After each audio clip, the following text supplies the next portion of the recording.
السلام علیکم ورحمۃ اللہ وبرکاتہ۔ بسم اللہ الرحمن الرحیم، الحمد للہ رب العالمین، والصلاة والسلام علی سید الانبیاء والمرسلین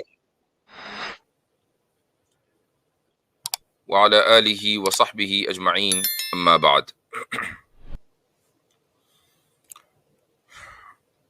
ایک ہفتے کی تاخیر سے آپ حضرات کی خدمت میں حاضر ہوں۔ آج ہم جس مسئلے کے اوپر گفتگو کرنے والے ہیں وہ ایک اہم مسئلہ ہے، اور اس کے لیے میں نے اس مسئلے کے ایک ماہر کو آج دعوت دی ہے، تو انشاءاللہ 2-3 منٹ میں ان کو اسٹیج پر لیتا ہوں۔ لیکن اس سے پہلے ایک چیز پر تبصرہ کرنا ضروری سمجھتا ہوں، اور وہ تبصرہ یہ ہے کہ اس وقت پاکستان میں سوشل میڈیا کے اوپر اور کچھ بھارتی حلقوں میں بھی ایک چیز کا چرچا ہے، اور وہ یہ ہے کہ آج 26 نومبر کو ایک بریلوی مسلک کے عالم دین مفتی حنیف قریشی صاحب انجینئر صاحب کی اکیڈمی گئے تھے جہلم۔ تو بہت سے لوگوں کو اس کا انتظار تھا کہ بھائی دیکھیں مناظرہ ہوتا ہے یا نہیں ہوتا۔ خیر مناظرہ تو نہیں ہونا تھا، یہ بات تو طے تھی۔ میں سمجھتا ہوں کہ یہ حضرات اتمام حجت کے لیے جہلم پہنچے تھے انجینئر صاحب کے یہاں۔ میں بنیادی طور پر مسلکوں کے درمیان مناظروں کے خلاف ہوں، اور اس تعلق سے میرا موقف آج کا نہیں ہے بلکہ کئی سال پہلے کا یہ موقف ہے، اور اس موقف کی وجہ سے بہت سے وہ حضرات کے جو خود فکری طور سے مجھ سے متفق ہیں لیکن ان کا مجھ سے اس بات پر اختلاف ہوا۔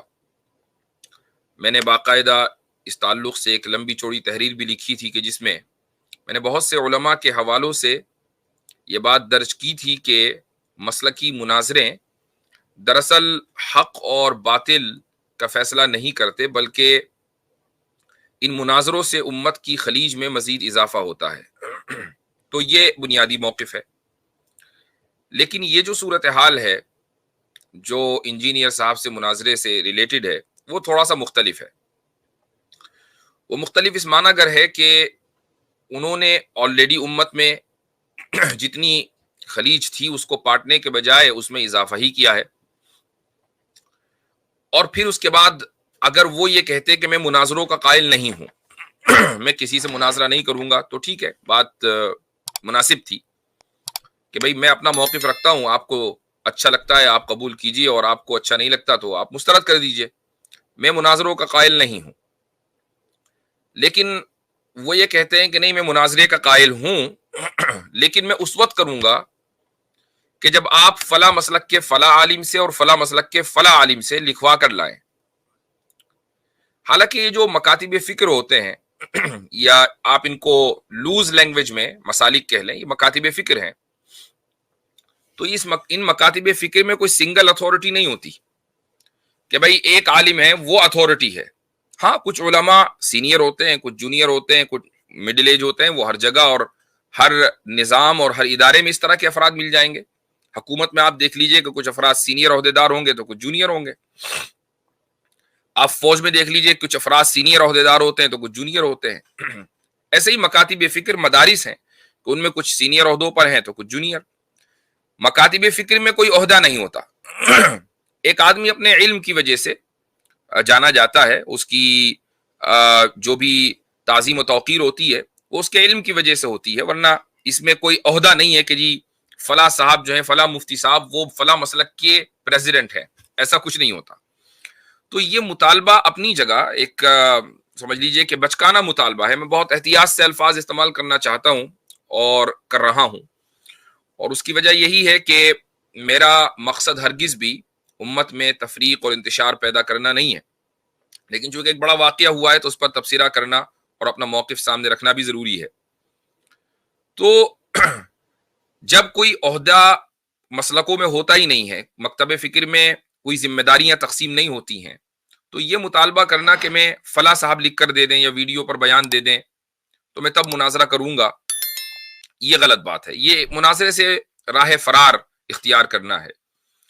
اور جن دونوں حضرات کا انجینئر صاحب اکثر نام لیتے ہیں، مفتی تقی عثمانی صاحب حفیظہ اللہ اور اسی طریقے سے مفتی منیب صاحب حفیظہ اللہ، یہ دونوں حضرات اپنے اپنے حلقے میں بڑا اثر رکھتے ہیں، اس میں کوئی شک نہیں ہے، لیکن دونوں ہی مناظر نہیں ہیں. بلکہ مفتی تقی صاحب کے بارے میں تو میں یہ کہہ سکتا ہوں کہ نہ صرف یہ کہ وہ مناظر نہیں ہے، بلکہ وہ مناظرے کے خلاف ہیں. یعنی خصوصاً جو مسلکی مناظرے ہیں، اور اس کی وجہ یہ ہے کہ خود ان کے والد حضرت مفتی شفیع عثمانی رحمہ اللہ اور ان کے شیخ حضرت تھانوی رحمہ اللہ، یہ حضرات مناظروں کے خلاف تھے. اور یہی وجہ ہے کہ مفتی تقی صاحب بھی کبھی وہی مزاج ہے. تو جب ایک آدمی مناظروں کے خلاف ہے، آپ اس کو یہ کہیں کہ نہیں میں تو ان سے مناظرہ کروں گا، وہ سامنے آ کر بیٹھیں، اور پھر وہ آدمی کے ایسی شخصیات کہ ائمہ حرم جن کے سامنے زانوائے تلمس طے کرنے کو، جن کے ساتھ سامنے پڑھنے کو اپنی سعادت سمجھتے ہوں، ان کو آپ یہ کہیں کہ وہ میرے سامنے آ کر بیٹھے تو میں مناظرہ کروں گا. یہ ایسا ہی ہے جیسے قرآن میں ہے نا، حتیٰ یلج الجمل فی سم الخیاط، کہ میں اللہ تعالیٰ نے ایک تعبیر اختیار کی ہے. وہ تعبیر یہ ہے کہ یہاں تک کہ اونٹ سوئی کے ناکے سے گزر جائے، اور اونٹ سوئی کے ناکے سے گزرنے کا نہیں تو یہ بات کبھی ہوگی نہیں. تو یہ اس طرح کا ہی ہے کہ یہ مناظرہ میں اس وقت کروں گا کہ جب مفتی تقی صاحب یا مفتی منیب صاحب جیسی عالمی شہرت یافتہ اور ایسی شخصیات کے جن کا علمی مقام بڑا بلند ہے، اور دوسرے جو مکاتب فکر ہیں وہ بھی ان کی شخصیات اور ان کی علمی کارناموں کا اعتراف کرتے ہیں، وہ میرے سامنے آ کر بیٹھے تو میں مناظرہ کروں گا. تو جب ایک آدمی مناظرے کا قائل ہے تو پھر اس کو مناظرہ کرنا چاہیے. پھر اگر وہ مناظرہ نہیں کر رہا ہے اور اس سے راہ فرار اختیار کر رہا ہے تو پھر یہی سمجھا جائے گا کہ کہیں نہ کہیں اس کے نیریٹو میں کوئی جھول ہے، یا تو وہ کمزور ہے اپنے موقف میں، یا اس کا کوئی ایجنڈا ہے، اللہ عالم. تو میں اس سے پہلے جب مفتی طارق مسعود صاحب وہاں گئے تھے اس شہر میں جہلم میں، تو اس وقت بھی سوشل میڈیا کے اوپر بڑا ہنگامہ ہوا تھا، اور اس وقت یہ بہانہ بنا دیا گیا تھا انجینئر صاحب اور ان کے جو بھی تلامذہ ہیں ان کی طرف سے کہ بھئی یہ تو بغیر بتائے آ گئے تھے. چلو ٹھیک ہے، تھوڑی دیر کے لیے مان لیتے ہیں، لیکن اب تو باقاعدہ 1 مہینے 1.5 مہینے کی تیاری سے اعلان کر کے بتا کے ٹائم پر پہنچے. اور میں نے وہ ویڈیوز دیکھیں کہ جس میں باقاعدہ انتظامیہ اور سیکیورٹی کے افراد جنہوں نے جہلم اکیڈمی کے سامنے ان حضرات کو جو مفتی حنیف اور ان کے ساتھ پہنچے تھے ان کو روکا ہوا ہے. تو یہ بڑی عجیب سی بات ہے. دیکھیں، میں یہ نہیں کہتا کہ انجینئر صاحب 100% غلط ہیں. کوئی بھی آدمی 100% غلط نہیں ہوتا جبکہ وہ مسلمان ہو اور لا الہ الا اللہ اور محمد الرسول اللہ کی بات کر رہا ہو. کچھ باتیں ان کی درست بھی ہیں، اس میں کوئی شک نہیں ہے، اور بہت سی باتیں ان کی غلط بھی ہیں اور ان کی غلط سمجھ کے اوپر موقف وہ مبنی ہے. تو جب یہ بات ہے تو پھر ایک آدمی اگر بند کمرے میں بیٹھ کر بس اپنی بات کرتا رہے اور چیلنج بھی کرتا رہے، اور پھر جب اس کے یہاں لوگ پہنچے بات کرنے کے لیے تو وہ دروازے نہ کھولے، دروازے بند کر کے بیٹھ جائے، کہے کہ جی امی اجازت نہیں دیتی بات کرنے کی، امی نے منع کیا ہوا ہے. تو یہ بہت ہی عجیب و غریب ایک صورتحال ہے. میں انجینئر صاحب کے اور اسی طریقے سے ان کے جتنے بھی اسٹوڈنٹس ہیں ان کے ساتھ اس معنی اگر ہمدردی رکھتا ہوں کہ یہ لوگ دین کا درد رکھتے ہیں. ظاہر ہے کہ دین کا درد رکھتے ہیں تو تبھی تو اس طرح کے ان کے یہاں افکار پائے جاتے ہیں کہ بھائی ہم بابوں کی نہیں سنیں گے، اور اولیاء کیا چیز ہوتی ہے، ہم تو سیدھا اللہ کے رسول کو مانتے ہیں. ظاہر ہے کہ یہ نوجوان نائٹ کلب میں جا کے ڈانس بھی کر سکتے تھے، یہ نوجوان شراب میں بھی مبتلا ہو سکتے تھے، یہ نوجوان سٹے بازی اور اسی طریقے سے ڈرگز وغیرہ میں بھی ملوث ہو سکتے تھے. لیکن اگر یہ بیٹھ کر دین کے نام پر جو بھی ان کو دیا جا رہا ہے اس کو سن رہے ہیں اور اس کو سمجھنے کی کوشش کر رہے ہیں، تو اس کا مطلب یہ ہے کہ یہ سارے نوجوان دینی مزاج رکھتے ہیں، اور اس کام کے لیے ان کو اپریشیٹ کیا جانا چاہیے کہ ان برائیوں سے بچ کر کم سے کم دین کے نام پر آپ لوگوں نے توجہ دی. یہ بہت اچھی بات ہے، لیکن ساتھ میں میری ہمدردیاں اس معنی گر بھی ان کے ساتھ ہیں کہ جس شخصیت کو وہ بہت ہی اعلیٰ علمی اور سمجھ لیں کہ جس کو وہ اسوہ سمجھ رہے ہیں، نمونہ سمجھ رہے ہیں، تو پھر اس اسوہ اور نمونے کو دراصل اسوہ بن کر اور رول ماڈل بن کر دکھانا چاہیے کہ میں اگر کوئی بات کرتا ہوں تو دلیل کے زور پر کرتا ہوں اور دلیل کی بنیاد پر کرتا ہوں. اگر آپ کے پاس واقعی مضبوط دلیل ہے تو ایک حنیف قریشی اور ایک طارق مسعود نہیں، 1000 طارق مسعود اور 1000 حنیف قریشی آ جائیں، کوئی فرق پڑنے والا نہیں ہے. آپ کی دلیل مضبوط ہوگی اور آپ کو رکھنے کا سلیقہ بھی ہے. تو بھائی ہم جس طریقے سے ہم خود دیکھتے ہیں کہ جب ہم اسٹریمز کرتے ہیں، حالانکہ ہمارا موضوع یہ مسلکی اختلافات نہیں ہے، ہمارا موضوع رد الحاد اور رد ارتداد ہے، اور اس کے علاوہ ساتھ میں ہندو یا کبھی کرسچنز، اگنوسٹکس وغیرہ آ جاتے ہیں. تو ہمارا جو لنک ہوتا ہے وہ پبلک ہوتا ہے، عام ہوتا ہے، اس میں کوئی بھی آ سکتا ہے، بڑے سے بڑا آ جائے، چھوٹے سے چھوٹا آ جائے. اور آج سے یہ سلسلہ نہیں چل رہا ہے بلکہ کئی سال ہو گئے ہیں، اور ایک چینل پر نہیں چل رہا ہے بلکہ کئی چینلوں پر چل رہا ہے. روزانہ کوئی نہ کوئی اسٹریم ہوتی ہے، تو یہ لنک پبلک ہوتا ہے. اور اس کے علاوہ ہمارے جو متعلقین احباب ہیں ان کے مختلف موضوعات پر مناظرے بھی ہوتے ہیں. ابھی مناظرہ ہوا ایوولوشن ورسز کریشن پر. تو باقاعدہ جو دوسرے فکر کے اور دوسرے منہج کے جو ریپریزنٹیٹیو ہیں یا دوسرے دینوں کے ادیان کے جو ریپریزنٹیٹیو ہیں وہ آتے ہیں، گفتگو کرتے ہیں اور کوشش کرتے ہیں کہ وہ ہمیں لاجواب کر دیں. تو یہ بھی تو ہو سکتا تھا نا کہ ہم لنک پبلک کیے بغیر بس اپنی بات کہتے اور نکل جاتے. بہت سے لوگ تب بھی سنتے، ایسا نہ ہوتا کہ وہ لوگ نہ سنتے. آج بھی سن رہے ہیں، تب بھی سنتے. اس سے پہلے، آج سے 3 سال پہلے میں تفسیر کیا کرتا تھا، ہر ہفتے تفسیر ہوتی تھی، 4 سال پہلے کی بات ہے. تو اس وقت میں لنک پبلک نہیں کیا کرتا تھا. اس وقت اس طرح کا کوئی سسٹم تھا بھی نہیں، یہ اسٹریم یارڈ وغیرہ کم سے کم میرے علم میں نہیں تھا. تو الحمدللہ اس وقت بھی 1500-2000 لوگ تفسیر سنا کرتے تھے لائیو، اور بعد میں تقریباً 40-50 ہزار تک کے اس کے ویوز جاتے تھے فیس بک پر. تو پوائنٹ یہ ہے کہ جب آپ کسی بھی طرح کی اکیڈمک گفتگو کرتے ہیں کہ جس میں سامنے والے پر رد ہے، چاہے وہ مسلمانوں میں جو فرقے ہیں ان پر رد ہے، اور چاہے وہ کفار اور جو ادیان باطلہ ہیں ان پر رد ہے، جب آپ رد کر رہے ہیں تو سامنے والا آبویسلی رسپونڈ کرے گا. اور جب وہ رسپونڈ کرے گا تو یہ ضروری ہے کہ آپ کا رد اور آپ کے جو دلائل ہیں وہ اسی وقت اپریشیٹ کیے جائیں گے، اسی وقت قابل قبول ہوں گے امت کے سامنے، کہ جب آپ سامنے والے کے دلائل سن کر اس کو توڑ دیں. تو میں مرزا صاحب سے یہی کہوں گا کہ بھئی آپ اگر یہ چاہتے ہیں کہ لوگ علمی کتابی بن جائیں، جو آلریڈی امت میں ہر آدمی کا دعویٰ ہے کہ بھئی وہ علمی کتابی ہے، لیکن آپ چاہتے ہیں کہ آپ اپنا ایک پلیٹ فارم جو آپ نے لانچ کیا ہے، جو آگے چل کر فرقہ بننا ہے، یہ طے ہے، ٹھیک ہے. اور اگر وہ اور فرقہ بننے کے لیے یہ کوئی ضروری نہیں ہے کہ اس کے اپنے مدارس ہوں اور اپنے مساجد ہوں. ہر زمانے میں مدرسے اور مدرسوں کی شکل ایک نہیں رہتی. مسجدیں تو آج بھی خیر اسی شکل پر باقی ہیں، مدرسے تو آج آن لائن ہو چکے ہیں بہت بڑی تعداد میں. تو مدرسہ تو آپ نے بھی کھولا ہوا ہے. تو اگر آپ یہ چاہتے ہیں کہ آپ کا جو فرقہ یا آپ کی جماعت آپ ہی اہل سنت والجماعت ہوں، تو یہ ضروری ہے کہ جب جن لوگوں کے اوپر آپ رد کر رہے ہیں، آپ ان کے علماء سے اگر آپ 10-15 مرتبہ نہیں، کم سے کم 1-2 مرتبہ آپ ان سے گفتگو کر لیں.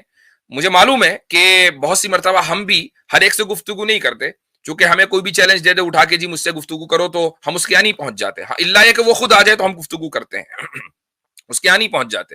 آپ کا یہ طریقہ کار بالکل ٹھیک ہے کہ آپ کو کوئی بھی چیلنج کرے گا تو آپ اس کو منہ نہیں لگائیں گے، لیکن جن لوگوں نے آپ کو چیلنج کیا وہ اپنے مکاتب فکر میں وہ کوئی بھی لوگ نہیں ہیں، بلکہ باقاعدہ ان کی اچھی خاصی فین فالوونگ ہے اور ان کو جانا جاتا ہے، ان کو مانا جاتا ہے. وہ پاکستان میں تو جو ٹاک شوز ہوتے ہیں اس پر وہ آتے ہیں، تو وہ کوئی معمولی شخصیات نہیں ہے کہ کوئی بھی ایرا غیرہ آپ کو چیلنج دے دے اور آپ اپنا ٹائم ضائع کریں. تو اس لیے میں یہ سمجھتا ہوں کہ آج کا جو یہ ایپیسوڈ ہوا ہے پاکستان میں جہلم میں، کہ جس میں مفتی حنیف قریشی صاحب کو سیکیورٹی وغیرہ کی مدد سے اندر جانے نہیں دیا گیا، یہ انجینئر صاحب کی کریڈیبلٹی کے لیے بہت بڑا ڈیمیج ہے.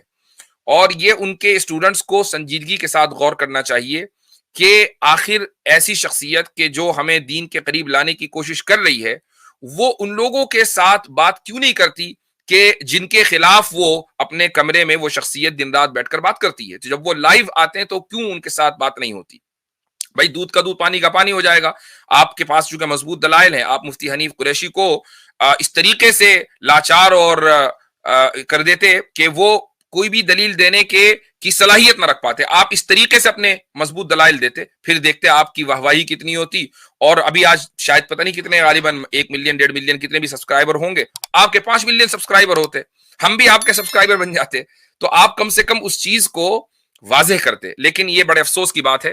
اور جو انجینئر صاحب ہیں, ان کے جو تلامذہ ہیں, اسٹوڈنٹس ہیں, دوبارہ کہوں گا اپریشیٹ کرتا ہوں ان کے ایفرٹس کو, لیکن ان کو چاہیے کہ وہ اپنے استاد کو کے اوپر یہ زور ڈالیں. تو آج کا جو پہلا جو پوائنٹ تھا وہ تو یہ تھا. اچھا جی, میرے ساتھ اس وقت بیک اسٹیج پر اکنالج اسلام صاحب ہیں, عاطف ریان صاحب ہیں. السلام علیکم ورحمۃ اللہ. وعلیکم السلام ورحمۃ اللہ وبرکاتہ. جی صاحب, جی کیا حال چال ہیں؟ الحمدللہ مفتی صاحب. اچھا, کوئی تبصرہ کرنا چاہیں گے قبل اس کے کہ لنک پبلک کیا جائے؟ اچھا ماشاءاللہ, آج تو علی رضا خرم صاحب بھی تشریف لائے ہیں. السلام علیکم ورحمۃ اللہ. وعلیکم السلام ورحمۃ اللہ وبرکاتہ حضرت, اور دونوں بھائی عاطف بھائی اور ٹیکنالوجی اسلام بھائی. وعلیکم السلام. السلام علیکم. وعلیکم السلام. وعلیکم السلام. جی کیا حال چال ہیں جناب؟ الحمدللہ مفتی صاحب. جی مفتی صاحب ماشاءاللہ, میں نے آپ کی ساری گفتگو سنی, خصوصاً جو انجینئر محمد علی مرزا صاحب کے حوالے سے آپ نے گفتگو فرمائی. میرا خیال ہے کہ اتنا واضح پیغام نہیں دیا جا سکتا کہ اگر وہ مناظرانہ طرز عمل کو ٹھیک نہیں سمجھتے تھے تو پھر اس طرح کا رویہ ان کا نہیں ہونا چاہیے تھا. یہ تو ان کی اپنی شکست کہہ لیں, جس انداز سے انہوں نے پھر ریئیکٹ کیا ہے. اس پہ مزید کیا کہنا کہ یہ ایک نہایت ہی برا رویہ ہے جو ان کی طرف سے ہمیں دوسری تیسری دفعہ دیکھنے کو ملا ہے. یا تو وہ ایسی حرکتیں نہ کریں, اور اگر کرتے ہیں تو کم از کم انہیں چاہیے کہ اپنے اسٹوڈنٹس کی ریلیکسیشن کے لیے ہی پھر کریں نا مناظرہ. یہ تو انہیں کرنا چاہیے, اس کے اوپر تو کوئی دو رائے ہے ہی نہیں ہے. ماشاءاللہ آپ نے بہت اچھے انداز سے وضاحت فرمائی کہ ان چیزوں کی ضرورت تو نہیں ہے, لیکن جب ایک بندہ اپنے خول سے آپے سے باہر آ گیا ہے تو یقیناً پھر اس کو چاہیے کہ کم از کم اپنا جو سٹیٹس اس کو ملا ہوا ہے اس کا لحاظ کرتے ہوئے سامنے آ کے بات تو کرے. تو یہ تو اچھی بات نہیں. جی میں یہ کہہ رہا تھا مفتی صاحب, پہلے اسی میں بات کرتا ہوں جو آپ کہہ رہے تھے نا, یہ زرخیز کیوں ہو گئی ہے. اکارڈنگ ٹو می جہالت اس کا ایک فیکٹر ہے, لیکن جو اس کا مین فیکٹر جو مجھے لگتا ہے نا, وہ مسلمانوں میں مایوسی ہے. مطلب اگر مسلمانوں میں مایوسی آ جاتی ہے نا, تو پھر وہ فالٹ لائن کو کوئی بھرنے کے لیے نا, کوئی بھی اگر بندہ کوئی چورن بیچنے آ جائے نا, تو وہ لوگ اس کو نا گلے سے ملا دیتے ہیں کہ اجی آ گیا, مہدی آ گیا, ہمارا سیویئر آ گیا. تو اسی لیے میرے حساب سے مایوسی, کیونکہ ہے ہی منع مسلمان کو, تو مایوسی نہیں ہونی چاہیے. اچھا, ریگارڈنگ پہلی وہ جو مسئلہ ہوا ہے اس میں بس ایک ہی بات عرض کروں گا مفتی صاحب, کہ انجینئر صاحب جس چیز کے اگینسٹ اٹھے تھے نا, وہ تھی بابا پرستی سے ختم کرنا. لیکن وہ کتنا بھی یہ کہہ لینا کہ وہ بابا خود نہیں بنے, بٹ مجھے ابھی ان کو بتانے کے لیے ان کے اسٹوڈنٹس کو کہ آپ بابا بن چکے وہ, میں وہ اسی پہ بتا رہا ہوں. اتنا ہی کافی ہے کہ ریلیجس اگر آپ کے ویوز پہ آپ کے اسٹوڈنٹس آپ کو بچا رہے تھے یا آپ کو ڈیفینڈ کر رہے تھے, تو دیٹ واز انڈرسٹینڈیبل کچھ حد تک. لیکن اب پولیٹیکل ویوز پہ بھی آپ کے اسٹوڈنٹس آپ کو اندھا دھن فالو کر رہے ہیں. تو میں انجینئر صاحب سے یہی کہوں گا کہ وہ کوٹ ایک ہے میرے پاس کہ either you live long like a hero or you live long enough that you die as a villain. تو مجھے لگتا ہے یہ اس چیز کو ان کو بڑا دیکھنا پڑے گا کہ کہیں میں بابا ہی تو نہیں بن گیا, جو کہ مجھے لگتا ہے بن گیا. اب ان کو نہیں پتا ہے کہ وہ نہیں بنے, کہ پولیٹیکل ویوز پہ بھی ان کے اسٹوڈنٹس ان کو ڈیفینڈ کر رہے ہیں. اس سے زیادہ میرے حساب سے کوئی ایگزامپل نہیں ہونی چاہیے کہ وہ ایک بابا بن چکے ہیں. پولیٹیکل, چلے میں کہتا ہوں تھوڑی دیر کے لیے, پولیٹیکل ویوز میں ظاہر ہے کہ ہر ایک آدمی کا اپنا کوئی نہ کوئی قائد ہوتا ہے. بھائی عمران خان ایک کرکٹر تھا, اس کے بعد وہ پولیٹیشین بن گیا, لوگ اس کے ساتھ ہیں. میں یہ نہیں کہہ رہا ہوں, میں پاکستانی سیاست میں کامنٹ نہیں کرنا چاہ رہا ہوں, لیکن پولیٹیکل ایشوز میں کسی کی سائیڈ لینا اتنا بڑا مسئلہ میرے نزدیک نہیں ہے. اور اس کی وجہ یہ ہے کہ یہ کوئی آخرت کا مسئلہ نہیں ہے, اس کا تعلق دنیا سے, اس کو دنیا میں رہ جانا ہے. اصل جو چیز ہے وہ یہ دینی مسائل ہیں, اور ان میں جو سب سے بڑھ کر, ابھی تک تو یہ تھا کہ بھائی بابوں کے خلاف ہیں اور جناب کتابوں کے خلاف ہیں اور اس کے ٹھیک ہے, چلو جب تک وہ کر رہے تھے, آج سے کوئی کر رہے ہیں, وہ تو گزشتہ 10-15 سال سے کر رہے ہیں کام, تو اتنا زیادہ اس کو ہائپ نہیں ملا تھا. اب جو مسئلہ ہے اور جس میں ہماری طرف سے محترم جناب قیصر احمد راجہ صاحب بڑے ایکٹیو کچھ مہینوں سے ہیں, وہ یہ کہ انجینئر صاحب کی طرف سے ہاں دانستہ یا نادانستہ طور پر, ڈائریکٹلی یا انڈائریکٹلی, لبرلزم اور سیکولرزم کی زبردست قسم سے تائید کی جا رہی ہے. اور میں ابھی بھی ان کو حسن ظن رکھتے ہوئے شاید یہ کہوں گا کہ اس لیے وہ تائید ان سے تائید ہو رہی ہے, اس لیے میں نے بات کہی کہ وہ تائید کر نہیں رہے, شاید تائید ہو رہی ہے. اور اس کی وجہ یہ ہے کہ ان کا وہ مطالعہ نہیں ہے جو ہونا چاہیے. اور یہی وجہ ہے کہ قیصر احمد راجہ صاحب ان کو جس طریقے سے ان کی پکڑ کرتے ہیں تو اس سے اندازہ ہوتا ہے کہ بھائی مطالعہ نہ ہونے کی وجہ سے انجینئر صاحب اس طرح کی گفتگو کر جاتے ہیں. لیکن چونکہ ایک انفلوئنشل شخصیت ہیں, اتنی بڑی تعداد میں فالوورز ہیں, اور آج کل انہوں نے پوڈ کاسٹ بھی بہت بڑھا دیے ہیں, تو ہر ایک آدمی, کوئی لبرل ہو, کوئی وہ ایک ہے مزمل نام سے وہ ہو, کوئی بس یعنی لائن لگی ہوئی ہے کہ ان سے گفتگو کریں اور ان کے جو فالوورز ہیں ان کو اپنی طرف لے لیں. اچھا مسئلہ کیا ہے جو سائیکی ہے اس پورے اس کی, وہ یہ کہ انجینئر صاحب نے ایک طے کیا ہوا ہے کہ میرے مخالف جو ہیں وہ کون ہے, وہ علماء کا طبقہ ہے, میں علماء کے خلاف ہوں. تو وہ چاہے پھر کسی بھی مسلک کا, کسی بھی مکتب فکر کا عالم ہو, ریگارڈلیس, علماء میرے دشمن ہیں, میں ان کا دشمن ہوں, یہ انہوں نے اپنے ذہن میں بٹھا لیا. اب جو بھی اب دشمن کا دشمن دوست, اب جو بھی ان کے خلاف ہوگا وہ میرے ساتھ ہے. تو سوشلسٹ وہ علماء کے خلاف, لبرل وہ علماء کے خلاف, کمیونسٹ علماء کے خلاف, سیکولرسٹ علماء کے خلاف, میرا جسم میری مرضی والے علماء کے خلاف, وہ سارے کے سارے, لہٰذا یہ سب کے سب میرے دوست. یہ اصل میں سائیکی ہے اس پورے اس کی. تو انفارچونیٹلی تو یہ بڑا افسوس کی بات ہے کہ بہرحال ایک ذہین شخصیت ہے, اور وہ ذہین شخصیت خود بھی کس طریقے سے ضائع ہو رہی ہے اور دوسرے لوگوں کو بھی ضائع کر رہی ہے. تو میں ان کے لیے دعا گو. جی میں بس ایک پوائنٹ رکھوں گا کہ انجینئر صاحب ہمیشہ یہ مطلب بولتے رہتے ہیں کہ میں حضرت عمر سے تو بہت کم لہجے میں ہوں, ایسے ہوں ویسا ہوں, مطلب تشبیہ وغیرہ دیتے رہتے ہیں. تو میں بس ان سے ایک سوال کروں گا کہ اگر حضرت عمر آج کے زمانے میں ہوتے اور ایک گستاخ رسول نبی کریم صلی اللہ علیہ وسلم کی دن رات ان کی توہین کرتا, اور اس کے ویڈیو پہ جا کے کیا حضرت عمر نیچے لکھتے ٹروتھ لورز کو سلام. یہ میں ان کو بھی کہہ رہا ہوں, انجینئر صاحب کو, انجینئر صاحب کے اسٹوڈنٹس کو بھی, کہ میں ہر ایک کی اچھی بات لے لو, بری بات یہ کرو, مطلب جو بلاسفیمی کرتا ہے اس کے بھی نیچے ٹروتھ لورز کو سلام. جی جی حد ہے. جی چلیں جی. تو وہ ایک فیس بک پر میں نے مزاحیتاً لکھا تھا, اس کو ذکر کر دیتا ہوں, لیکن پھر میں نے اس کو ہٹا دیا کسی وجہ سے. میں نے کہا خامخواہ چلو کانٹروورسی ہوگی, لیکن یہاں رہا نہیں جا رہا ہے. بولے مفتی صاحب, عوام میں نہیں رہا جائے گا. وہ ایک مثلاً کسی نے پوچھا کہ پھر اس کے بعد مناظرہ ہوا کہ نہیں ہوا, تو سامنے والے نے جواب دیا, مناظرہ کدھر ہوا, مناظرہ تو وڑ گیا. بالکل جی تو یہ بات ہے. خیر چلے جی, تو لنک عام کر دیتے ہیں انشاءاللہ.